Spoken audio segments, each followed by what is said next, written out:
Welcome to today's masterclass. My name is Jose Rivera. I am the CEO of CSIA, and I will be your host today. On the off chance that you don't know about CSIA, we are a global nonprofit trade association with over 500 members in 35 countries. For system integrators, the CSIA Best Practices Manual and CSIA certification are some of the more popular member benefits.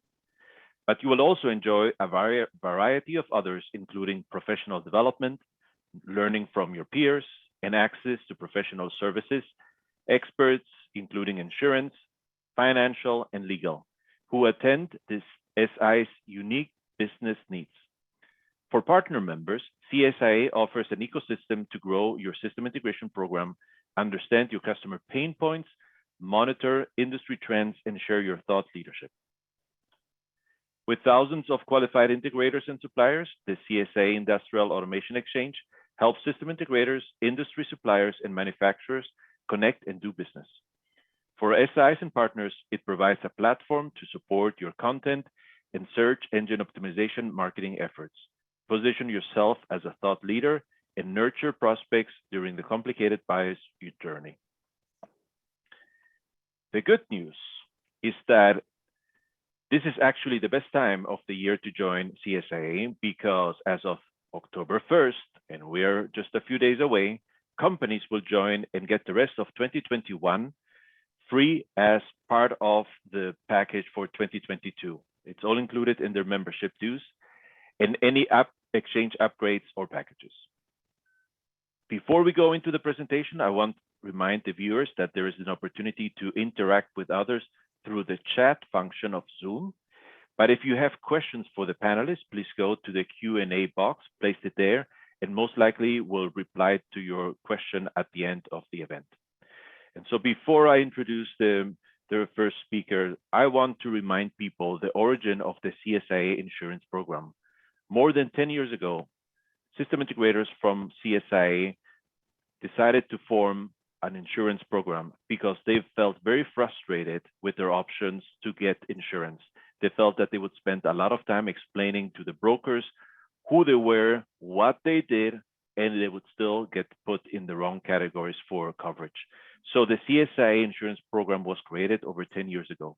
And over the past 3.5 years, ECBM has been the provider of the CSIA insurance program. And this is my intro to Gloria Forbes, who represents ECBM as part of the panel of three.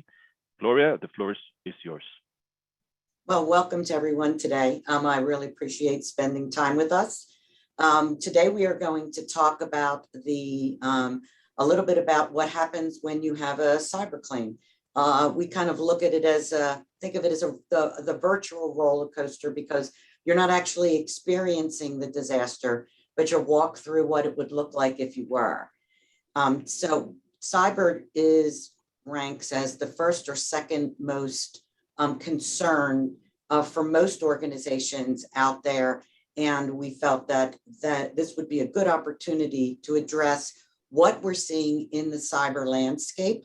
Jeff Forbes, who's account executive and works with our CSIA clients, will take you through the current cyber landscape. And we're very excited to have with us today Matthew Lefchick, who is the director for Node International for their North American cyber services.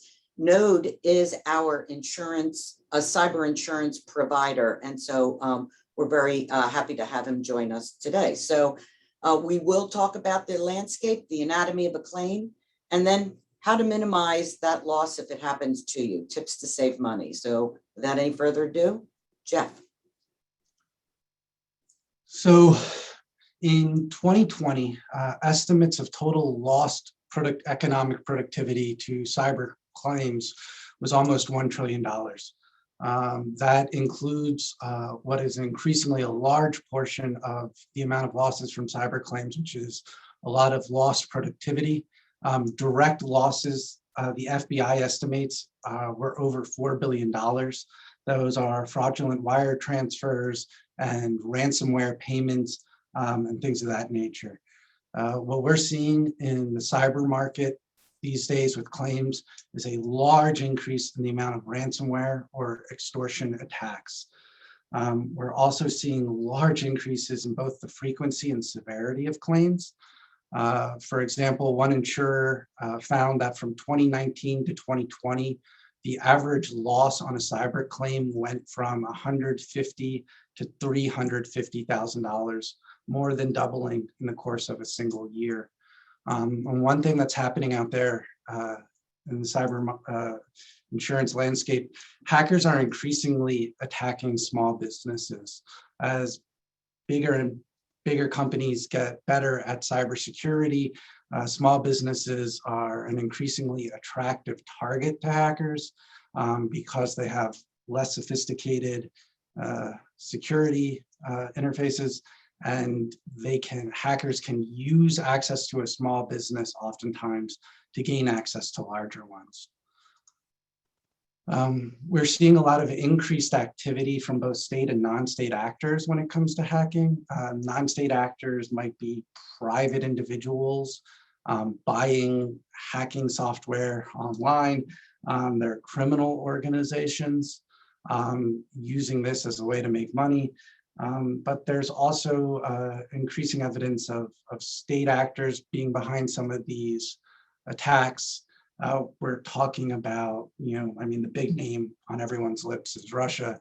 But, if there's a national interest in disrupting a certain economy or a certain interest, that leaves open the possibility that a government is out there trying to mastermind some of this stuff.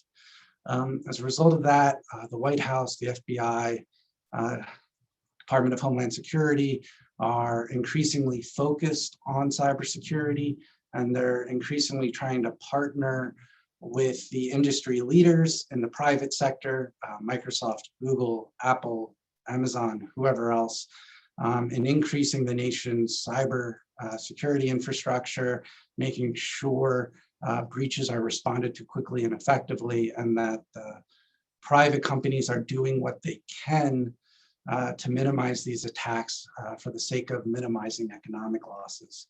And one thing that's really happened in the past 18 to 20 months that's led to a large increase in these sort of attacks is people shifting to a work from home environment.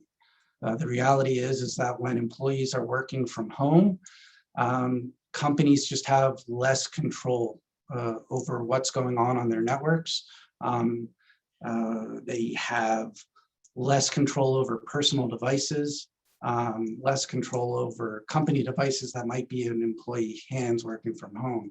It's harder to make sure security patches are getting installed, that applications are being updated as they need to be to patch holes that might be access points. There's also just less vigilance when people are working from home. They're a little more likely to open an email they shouldn't, open an attachment they shouldn't. One thing we've seen is that, if you get a request to transfer a large sum of money from your CFO, if you're working in the same office, you might just kind of knock on his door, open it, make sure it's legitimate. People seem to be a little less likely to make a phone call or send a text when that's the issue. And so that's an increasing area of concern, that lack of vigilance, that lack of face-to-face interaction is leading to some claims and increasing the severity of some of these claims. When claims are increasing, cyber insurers clamp down. That means larger premiums. It means they're more selective about who they choose to insure. So underwriting requirements are increasing, and it means they're reducing limits. So, maybe you had a $5 million policy last year, but your insurer is only willing to write a $2 million policy this year. Maybe you had a $2 million policy and they're changing it down to a $1 million policy. The market appetite for cyber insurance has decreased significantly, and that's making it more challenging for companies and their insurance agents to go out and find competitive, well-priced policies that provide the level of coverage that's needed. They're more likely to ask you what you're doing as far as your backups. Do you have multi-factor authentication enabled? Things of that nature to make sure on your end you're doing what you can to prevent these types of attacks, so that they can make a decision as to whether they want to be insuring you or not. I want to talk a little about the specific industries that are getting targeted more and more by hackers. 10 years ago, the hackers were mostly focused on personally identifiable information, so they could go out and commit identity theft. More and more, they're focusing from those types of attacks to ransomware and extortion. They've gotten better at monetizing their attacks when they successfully gain access to someone's systems, so that they can get more money and they can get the money faster. And simply because it starts or it first becomes visible to you as a ransomware attack doesn't mean that's the only component of an attack. Normally they're in someone's systems for months before they're detected. And so they can be using all that time to steal whatever information they think is valuable and then do the ransom attack on their way out the door. It can actually be useful somewhat in covering their tracks too. But so as ransomware is increasingly a component of their attacks, they're focusing on industries where time is of the essence, where businesses can't afford to be shut down for any length of time, because those are the businesses that are going to pay a ransom attack faster. We talk about healthcare being a major source of these target of these attacks. That's an industry where you both have lots of personal information, but also a hospital can't just shut down for 3 or 4 days if their computer systems go down. Governments and municipalities are increasingly the target of the attack. I like to talk about Baltimore, Maryland here, because they've been a victim of multiple attacks over the past few years, and their payouts have been large as a result. I think the last number I saw was they've paid out somewhere in $25 to $30 million in cyber claims recently as a result of ransomware attacks. Speaking to areas that I know a lot of integrators work in, manufacturing and transportation is increasingly a target of ransomware attacks. As there's more and more just-in-time supply chains, the cost to a manufacturer of shutting down for a few days or even a few hours can balloon very quickly.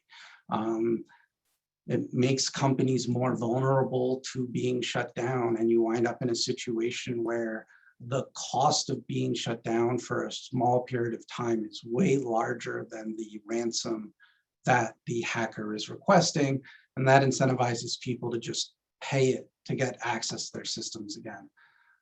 I also want to talk about 2 specific incidents that have happened recently that I know a lot of integrators work in the energy sector, which is increasingly becoming a main focus of attacks. Everyone probably remembers the Colonial Pipeline incident. It was all over the news. It shut down a major pipeline for oil and gas to the Southeast United States. What's interesting about Colonial Pipeline is that the preliminary information is that they gained access to the pipeline systems through the billing software.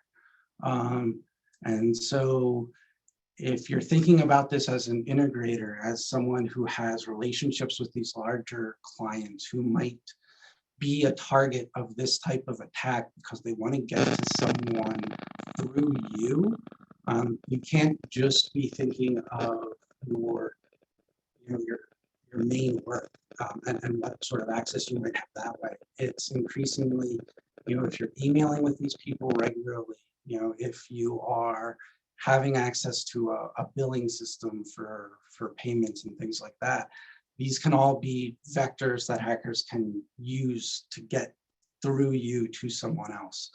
I want to talk a little about what happened at the Oldsmar, Florida water treatment plant, because I think of it as a real shot across the bow, a real warning for where things might move going forward. if you aren't familiar with it, operator for the Baltimore, Florida water treatment plant was in their system, in their water purification system. And as he was looking at it, someone else remotely took control of the mouse and set the lye being used in that water purification system to lethal to human amounts. Now, luckily in that situation, one, the operator was watching this happen so he could undo it right away. But two, there were a number of redundancies and backups in place to make sure something like that would never actually go into operation. But I think it's a real, alarm bells in terms of as hackers move to more extortion-based attacks, it's not just going to be ransomware. They're going to be looking at ways they can get into a system and, control it externally, and threaten to do catastrophic things like this, as a way of forcing people to pay extortions and pay ransomware. And it's something people need to be alert to and aware of when it comes to, how they're managing cybersecurity, what sort of prevention and mitigation efforts they have in place, and making sure they have cyber insurance to help protect them if breaches are leading to incidents like this. Having said that, I'm going to hand things over to Matthew Levchik so he can talk about what happens once you've actually been breached. Appreciate it, Jeff, and thank you everyone for joining us. As we just learned, there's a lot of overwhelming conditions around cybersecurity. So what we hear in the field is a lot of clients and brokers will ask, when should I contact someone? We're going to actually walk you through that process. It's truly the event of a claim, suspected breach, or a circumstance. Where Nodal will advise you is in three different areas. Reviewing of the policy, where a node underwriter will collaborate, support the clients and the brokers around the steps. What's involved, how's the coverage work, how's it triggered? And then even when we bind a policy, Nodal will also coordinate an intro call with the client to then go through like the node prevent features and benefits, some of the tools and resources that are given to you at no additional cost, as well as advising some of those best of breed solutions with managed security providers, as Jeff has alluded. Throughout the year, we want to build a cyber resilient program. So take you from the beginning of the process to the end. And that could also be with speaking with our node prevent team.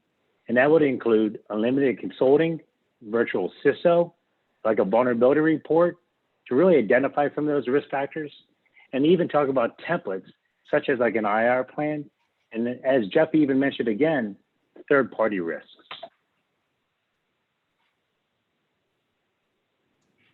Let's go to the next slide, please. Oh, so Jeff, let's go back to the incident reporting right there. Sorry. It's okay. Oh. So talk about the incident reporting, and there's going to be some unique variables or attack vectors that it come across. Some of the times when we should be incidenting or reporting this particular incident is a malicious code, unauthorized access to your information's assets. It could even be a network attack, like a DDoS or denial of service, or it's even a violation of your privacy or your data security. And you're hearing a lot of these particular attacks are centered around social engineering, phishing. Really, it's just a summary of compromised data or credentials. And then even a loss or theft of your devices. Now, we've done a lot of your homework for you. So we'll actually help you to submit a claim. So we'll work with Phelps and Dunbar that will quarterback your particular incident. On a 24/7 basis, there's a toll-free for our US and Canada clients. And then these instances typically occur late at night, weekends, holidays, when you imagine the teams that have minimum eyes on glass. So Phelps and Dunbar, being the legal counsel group, they're going to organize all the risk management leaders from the insured to retail agency and the carrier. So that's going to bring the breach and forensics teams aligned together. Such names that Node uses is Mullen and Coughlin, Baker Hostetler, McDonald Hopkins, and even like CyberClan or Kroll. So let's go into the forensics investigation. A lot of it's going to be overwhelming. It can't be really overseen within minutes, days, even for what those particular attacks could be. So they'll generate a statement of work. It's difficult to understand what that exposure is, especially on the organization's footprint, possibly global, and industry class, PII count, where is the data segmented, and the summary and access of the data. So we'll identify access points, the vector of the attack, and as Jeff mentioned, some of the different particular attacks could be like a remote desktop protocol, thinking about working from home, even unpatched software or social engineering when you're clicking on malicious emails and so on. Now, bad actors, let's discuss that because, you know, we talk about some of the bigger, larger organizations that have been hit, but we're seeing statistics, 60% of the related attacks are targeting SMB. So imagine, take yourself as an example. How many of those SMBs are you working with today? And what we're also learning is some of these bad actors are dormant in those networks for over 6 to 9 months. They're collecting information, interaction between the teams, lateral movement, and really just watching and devising their actual plans. Now, why is this important? Have a cyber resilient method put in place, such as a prevention and detection methodology. And that could be holistic, that could be your social engineering training, or that could be as an EDR and MDR solution that is put in place. So many companies think they can do this on their own and filter through some of the different challenges. Could be some false positives, could be even working with some different cybersecurity partners. Now, I have a great use case that I've experienced. We had a particular compromise that we were told about. And from that experience, we spoke to their actual ISO. They identified there was a unique request from the CFO and the vendor.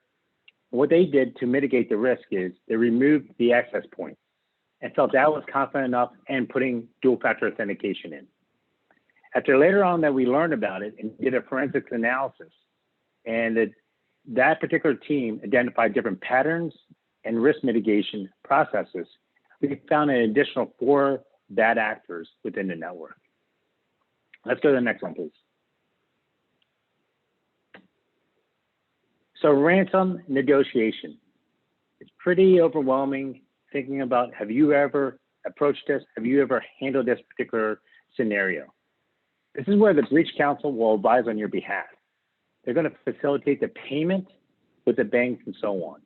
Now, why is this important? Many times the breach teams can negotiate the payments below the ransom request. And then also receiving decryption keys to unlock all your data. Now, payment, you've heard the buzzword Bitcoin, decentralized digital currency from a user to a user privately. And then we're talking about US cities that have been compromised. Numerous cities on top of the Baltimore is Atlanta, Denver, and New Orleans. And as Jeff mentioned about the Colonial Pipeline, in one day, the data was stolen. Day 2, malware attack. The type of incident was a data breach and ransomware. The suspects, the dark side. Let's go to the next slide. So we're going to talk about incident response, restoration, and mitigation. This is where your technology teams, your partners will provide recommendations and then validate measurables. Put some boots on the ground, security engineers, and start configuring the actual technology better within your environment. That assessment of the data will validate logs, firewalls, servers, your workstations. And this is why bricking coverage is important to have in your cyber policy, such as software and hardware will be replaced. Now we talk about backups, and that's a big topic due to not only the ransomware attacks, but prior when you're receiving your application. It's going to reduce the time and the cost of your business interruption. Again, why is this important? You know, like Node and other carriers, backups should be done weekly, encrypted, and stored offline. Now, security validation and monitoring, this is when we're going to start talking about different cybersecurity programs. But again, relative to your needs, some of these best practices could be as simple as a social engineering training, consulting around your vulnerability reports. Could that be annual, quarterly? How many of you actually handle compliance, like HIPAA, GDPR, NIST, and maybe an ISO compliance? And do you feel confident doing it all on your own? Have you ever done like a tabletop or an exercise around IR plans? As well as they'll be discussing a more sophisticated 24/7 MDR, EDR solutions. Let's go to the next slide, please. So we're going to talk about notifications. And the summary of an incident report is very crucial because your clients need to have an understanding of the incident, as well as those executive teams need to understand what to do to mitigate that risk. And that's where Node and a lot of other carriers are looking at claims history. What occurred, what is being done to mitigate the risk going forward. What's great about the credit monitoring side of it, Node has actually launched in 2020 our very own personal cyber product called Cyberman 365. It's a credit monitoring platform that instills a fraud resolution agent, restoration for up to 1 or 2 or multiple years, dark web scrubs, and even looking at ID theft of your account, Social Security, and more. Let's go to the next one, please. So lastly, we want to talk about how to minimize these risks. Now, as I mentioned, Node Prevent. It's a great program that all bound policy owners, insureds with Node actually receive. Because you're thinking about it, you're not alone. These best practices need to be influenced to protect you and your organization's well-being. Now, that Node Prevent portal is truly just a library of tools and resources. Includes templates, as I mentioned, like an IR plan, compliance, and better yet, third-party risk. Because as we just learned in some of these particular attacks, a billing or marketing organization linked to your company could be your weakest link. Now, how are you supporting those third-party requirements as well? Do you build out those particular strategies? Or are you doing them all on your own? Let the actual experts support you. In Node Prevent, we actually have unlimited cyber expertise with a virtual CISO. Now, vulnerability reports are very unique in a lot of different organizations' industry classes, but we're also going to learn with Node, you can identify an RDP, remote desktop protocol, open ports, the IPs, you can even get dark web scrubs and blacklists. Imagine having some of that insight on a regular basis throughout your policy. And then how many of you are doing board reviews of your cyber posture? Such topics could be initiatives, budgets around cyber risk now. Familiar concerns could be lack of resources, cost, compliance fatigue. All that can be utilized within our Node Prevent. And again, road mapping these particular scenarios like a tabletop of an IR plan are crucial. I'm going to hand it back over to Jeff and the rest of the team. We'll go into some questions.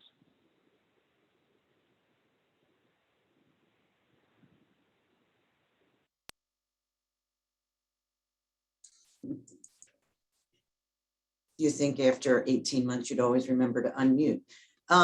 So we do have a question related to what some of the key practices and key security members insurance companies are looking at when they receive a cyber application.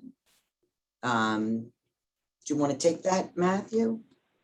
Yeah, Gloria, I definitely can. Obviously, I can only speak for Node, and due to the market, I think there's a lot of challenges going on. Especially, this has been occurring for almost beginning of the year, and everyone's evaluating these risk factors under new challenging times because of the particular attacks, the ransomware, and so on. So the application, I call that application fatigue. There's a lot of additional questions.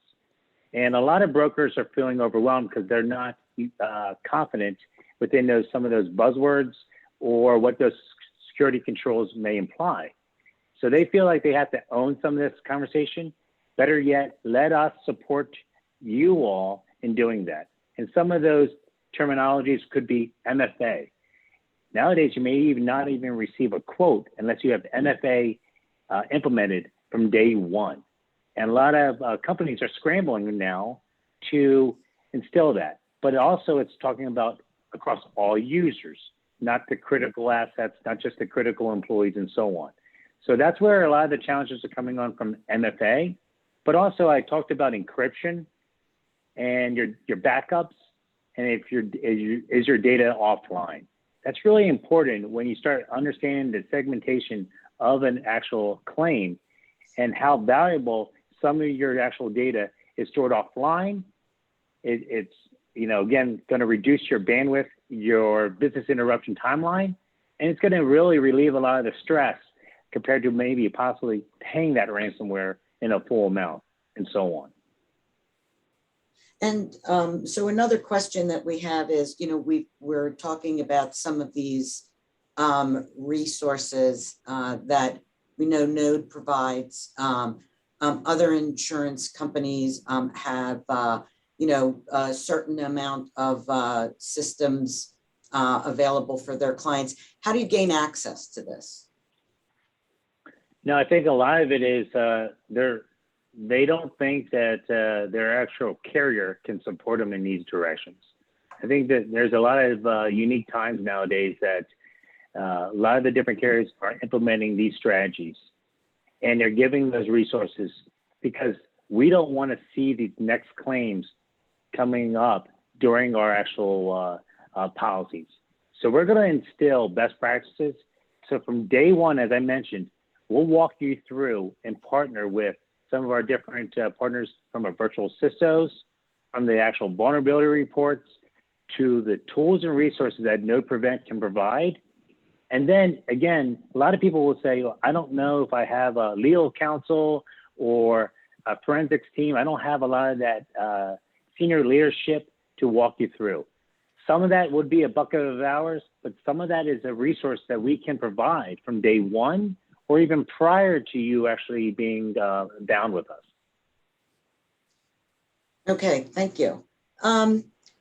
Another question on the list. We talk about PII, and we're really great in the insurance industry with our acronyms. We're probably not the only industry that's great with acronyms, but we certainly have ours.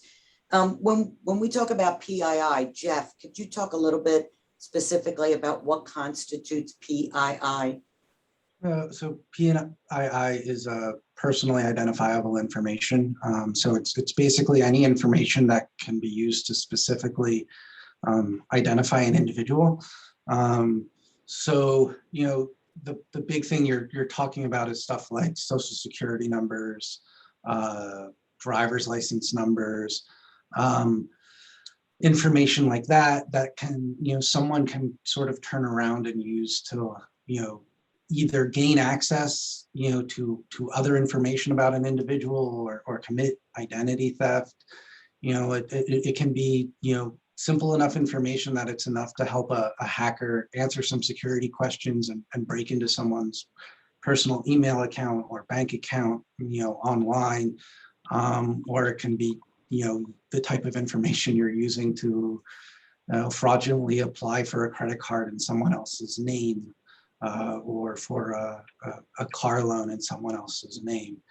So when we talk about PII, that's the type of information we're talking about, and that's what we're concerned about in terms of how hackers can monetize that information if they get access to it. And that's where you're in a situation where, it might be your own employee's information, and now your own employee is dealing with identity theft issues, and that's gonna, not just cost them and therefore you money in terms of the cyber loss, but it's probably hurting their productivity at work to have something like that hanging over their head.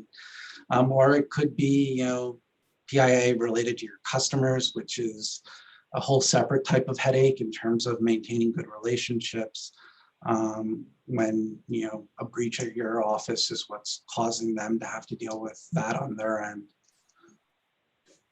Okay, thank you. I think what we find is that most of our clients, because of the business to business nature, it's not so much a large volume of PII that, you know, the integrator has in their records, but, you know, they might be the conduit to a client that has lots of PII available in their systems and creates an exposure there.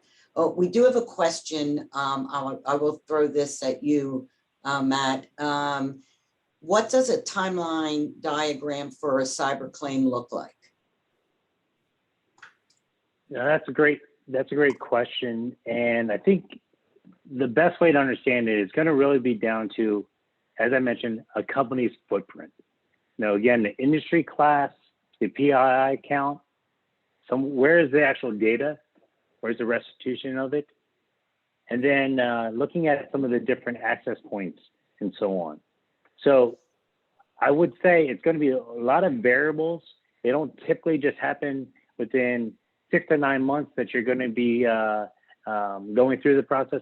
It's usually beyond a couple years, depending on how large the actual impact is, because you're bringing so many teams together, not only from the carrier side, kind of somewhat in a way, figuring out who's actually going to be paying for the insurance, the investigation side, the breach counsel, how they're going to actually recommend, and then building out the technology on the back end to say, you probably need to instill these best practices going forward.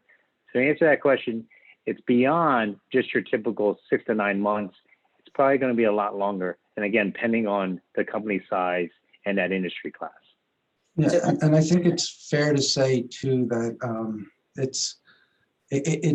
you know, as Matthew's talking about, it varies a lot based off your company size and, you know, where you're storing your data and all of that stuff. It also varies a lot based off the type of attack involved.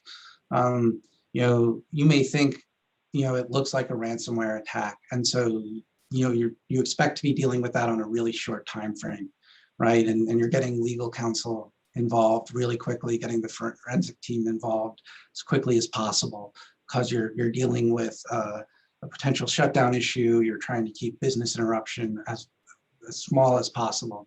And then the forensic team gets in there, and what looked like a ransomware attack is actually much more involved. Or like Matthew talked about in the presentation, you know, there are actual multiple bad actors with access to the system. And so that's going to push things out, you know, and so it's hard to give a specific sort of timeline on like when you can expect certain things to happen that would apply to every single cyber claim, because each of these different factors can be causing things to either speed up or take a lot longer. Thank you. I was going to say that when Matthew mentioned over a year, I thought that's probably much longer than anyone expected to hear. But I would just throw out there as a second piece, from the time you're notified or you discover the ransom until the time the average business is restored after payment, what would you see that timeline looking like? You know, obviously there's forensic and everything that takes place afterwards, but that time period there, how much do you see that on a typical claim? Matthew? So the restoration side of it, and, you know, looking at restoring everything, it really comes down to what have you already done to minimize those risks. And I think that's what really needs to be pointed out. You can build a lot of best practices to build out your prevention and to instill these best practices and compliance standards within your own organization, as well as some of those third parties. But, you know, implementing a detection model takes sometimes based on if it's just security awareness, developing that program with some of the different teams, and then building out, different technology platforms such as an EDR and an MDR solution. But answering that question, what's that average timeline from incident response to restoration? It really comes down to what have you done to immobilize some of the actual bleeding prior. So that incident response, you could have already done some tabletops. You could have already done some, you have a quality backups for restoration. And then the mitigation process. Hopefully you've already aligned with some of the different technology providers to instill this. So again, it's difficult to kind of just say that, system integrators, you are only going to typically see a business interruption timeline of 3 months or whatever that case could be. That's not a good way to kind of provide that intel back to your clients or some of that value. It also comes down to looking at the compliance PII, where it could be what state is this? Because that's going to provision some of the bandwidth and how it gets investigated even further due to some of the different states that your client or globally from a GDPR could be facing. So it does take some time. And again, there's not really a good answer to say each and every incident has this average amount, because it's always going to be pending on those particular industry classes and how large that exposure could have been. Thank you. So we have one more interesting question. And that is, I hear two things in the headlines, and that is some companies pay the ransom so that they can restore their businesses quickly. And there is another narrative that paying ransom is illegal and a crime, or take it to the event that you shouldn't pay it, because if they get at you once, maybe they'll come back and try to get at you again, which is what's happened with some of the municipalities. So how do you answer that? Jeff, you want to start? So the FBI advice for a long time has been to not pay ransoms when you get them. Having said that, they're starting to be a little more flexible on that, because they're becoming more and more aware of how costly some of these disruptions are to businesses.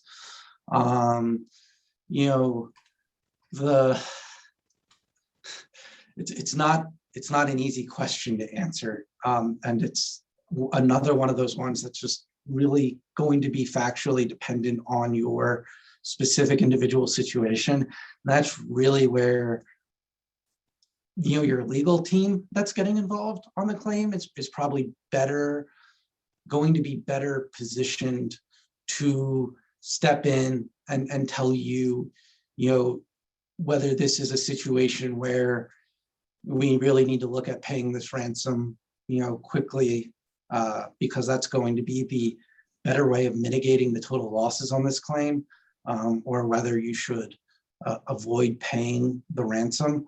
I can't say I personally have heard it's actually a crime to pay the ransom before. Certainly there are a lot of high profile incidents where we know large companies and municipalities and the like are paying these ransoms. Having said that, which is the better practice as a rule? It's just too hard to answer that question absent a host of other information.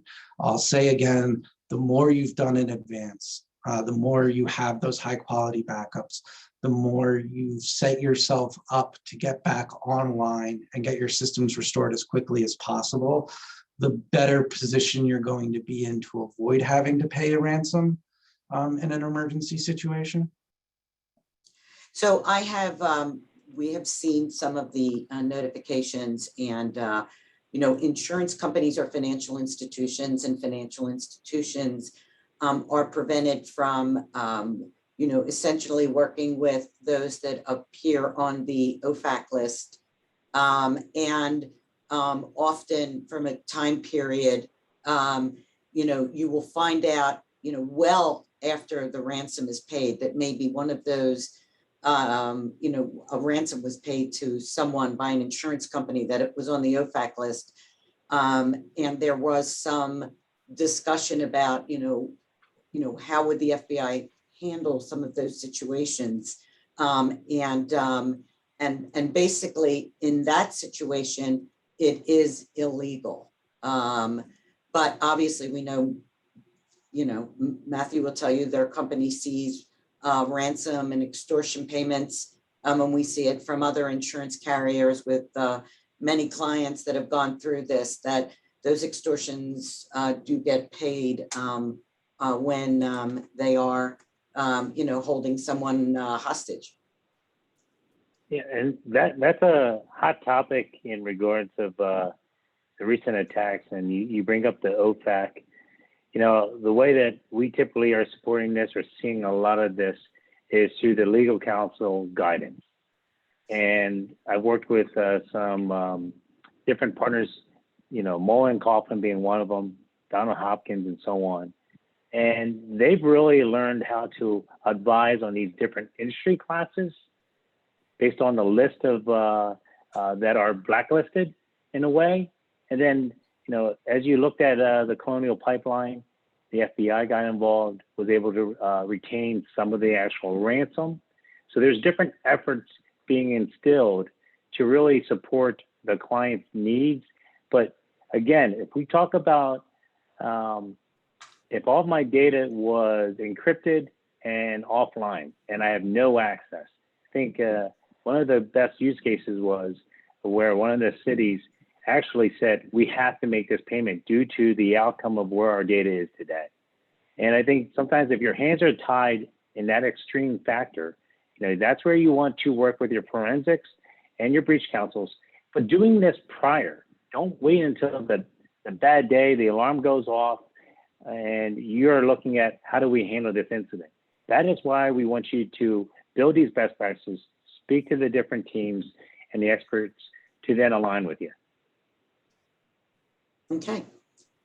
Well, we don't seem to have any further questions at the time, but Jeff, maybe you can put up that last slide with our contact information so that if anyone has any questions or anything they'd like to address after this session, feel free to reach out to us, and we'll be happy to help where we can. And thanks again for spending part of your morning with us. Okay, thank you very much, Gloria, Jeff, and Matthew. This was a very informative discussion, and I would like to remind our members that our attendees that we have a few more events coming up that you may want to take notice. We have been doing these virtual events on a weekly basis, 1-hour events, and this is what is up on the calendar. You can visit our website and go and get the invite. And if there is anything else, please contact us. Thank you very much. It was a very informative webinar on a very relevant topic to our industry and our members. Thank you very much. Have a great rest of the day.